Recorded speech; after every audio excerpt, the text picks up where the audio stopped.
Tapi Nabi kan pakai lapis hijab, pakai hijab inilah yang kemudian membuat Nabi itu tidak disembah. Namanya hijab syariat. Jadi syariat itu digunakan untuk membentengi kita supaya kita nggak jadi khurafat. Nggak kayak Nabi Isa ini kan nggak menghijab dirinya dengan syariat yang ketat. Kan dia nggak bawa syariat baru kecuali dikit, cuma menghalalkan yang diharamkan dalam kitab suci Nabi Musa. Nah, karena dia menunjukkan, membuka sedikit tabir sifat Allah, sifatul haya, dia ambil tanah, ditiup kan. Karena dia sudah jadi hayatnya Allah. Jadi hayatnya Isa itu hayatullah. Tinggal dia kun kan, jadi burung. Jadi burung. Iya. Yang mati jadi hidup lagi. Saya pernah praktekin itu, Pak. Ada kucing mau mati, udah sakarat, begitu begini. Saya bilang, ya Allah, kalau Nabi Isa bisa digituin, masa umat Nabi Muhammad gak bisa? Saya ngerti metodologinya, ya Allah, tapi saya nggak tahu prakteknya. Sekarang saya mau coba. Hidup, Pak, langsung. Tapi nggak berani lagi, habis itu ketakutan saya habis itu. Takut soal adat, takut disembah-sembah orang gitu. Wajar kemudian Nabi Isa itu disembah, itu wajar. Karena yang kelihatan oleh mereka bukan Isa. Jadi kalau orang tuh nyembah Nabi Isa yang kelihatan sifat Allah, dia muwahhid. Dia dihisapnya aman, dah. Jadi nanti kan Nasrani ini kan dihisap nih. Apa yang dilihat pada Nabi Isa? Jika dia aku melihat engkau ya Allah, selamat dia. Tapi kalau melihat Isa binti Maryam tapi anak Allah, udah lewat. Berarti menyembah Isa dia. Menyembah Isa nggak bisa dia. Berarti Allah cemburu, kan? Itu bab ontologis tuh. Itu jangan jelasin ntar dia.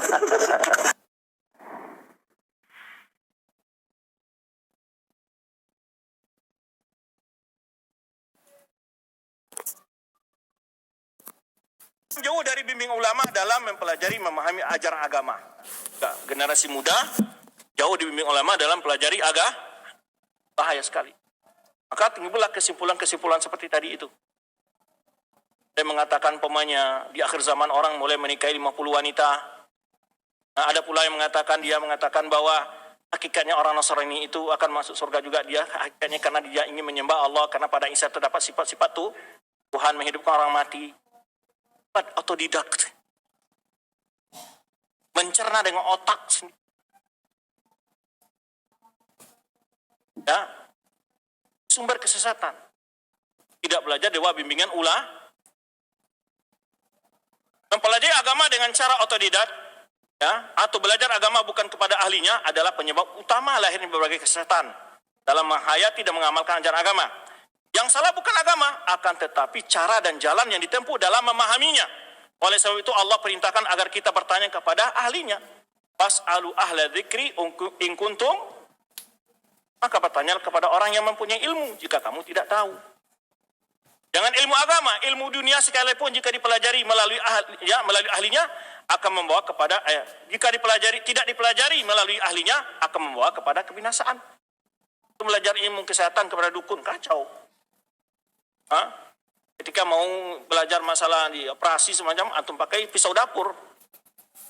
Coba kita bayangkan jika seorang ingin menjadi dokter, ia pergi ke toko buku, lalu ia beli segala buku kedokteran. Kemudian ia coba memahami sendiri di rumah tanpa belajar kepada ahli kesehatan. Atau buku tersebut ia pahami menurut konsep dukun, atau ia pelajari melalui dukun. Lalu setelah 5 tahun ia membuka praktek pelayanan kesehatan. Mantap? Mantap.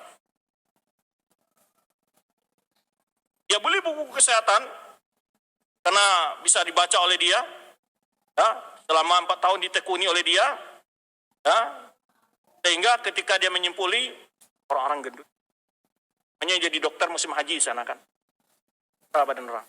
Normalnya kalau panas badan kita berapa? Paling maksimal 37 ya. Baik. 40. Arab ini panas 40 itu biasa, Pak. Bilang itu pada sudah 40 derajat. Bilang karena dia menyimpulkan sendiri daerah Arab, Pak.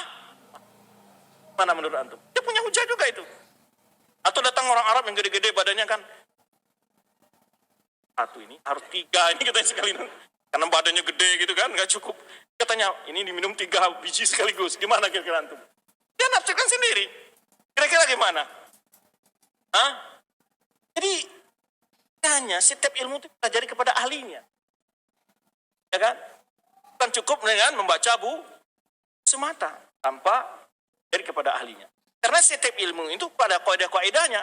Di antara kaidah kesehatan itu kalau panas manusia di daerah dingin maupun di daerah panas pun tetap derajatnya 30 itu. Jangan pula diambil kesimpulan memang daerah Arab ini panas, dari cek panas 40 masih normal Pak katanya. Ini nih banyak kelucuan di negeri kita seperti itu. Sudah jelas dia memiliki pemikiran-pemikiran penyimpang, dipanggil ke lembaga-lembaga negara untuk berceramah lagi.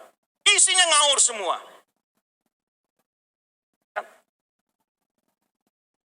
Apa yang seman? Yang merusak. Ya. Lalu setelah 5 tahun ia membuka praktek pelayanan kesehatan, kira-kira bagaimana jadinya jika orang seperti ini mengobati masyarakat? Nah, orang seperti ini pasti ditangkap dan diproses ke pengadilan karena dianggap sebagai dokter. Tetapi sekarang banyak ulama dan dai gadungan, kenapa tidak ditangkap? Padahal mereka jauh lebih berbahaya dari dokter gadungan. Makanya Rabi'atul Ara'i, guru dari Imam Malik, pernah menangis satu kali dan ditanya oleh muridnya, kenapa engkau menangis wahai Syekh? Innahuna, di sini diminta-minta fatwa man la ilma lahu, orang-orang yang tidak punya ilmu. Bahwa haqqu bisin kasurab, mereka lebih berhak untuk ditangkap, dijebloskan ke bui daripada para pencuri. Coba lihat di negara kita sekarang. Apa gampangnya orang kalau bicara masalah agama dengan pemikiran-pemikiran nyeleneh yang menyimpang. Tapi coba kalau ditafsirkan pasal-pasal pidana itu dengan semaunya oleh orang sekarang. Boleh nggak? Hah?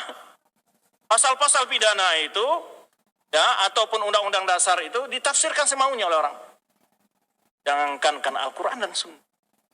Undang-undang buatan manusia saja ada aturan menafsir.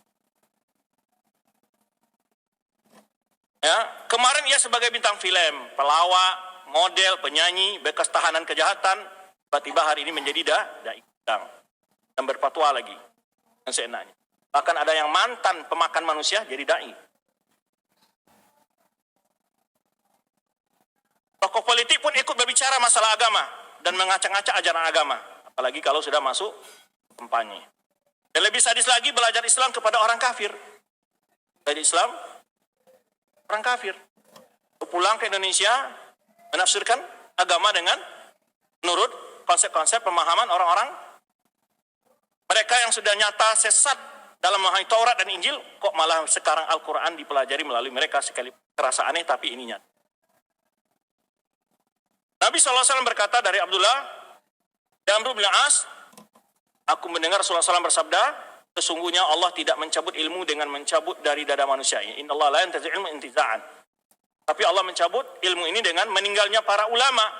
Apabila tidak ada lagi ulama, salah, ya, akan tapi dia mencabut ilmu dengan mewafatkan para ulama. Sehingga tatkala dia tidak tersisa lagi para ulama yang berilmu, maka manusia pun menjadikan para tokoh yang tidak berilmu sebagai ulama. Ittakhadun nasa ru'usan juhala. Tokoh-tokoh yang diambil orang yang tidak berilmu. Fastaftau, lalu mereka fatwa, diminta fatwa, berfatwa. Adallu. Mereka sesat dan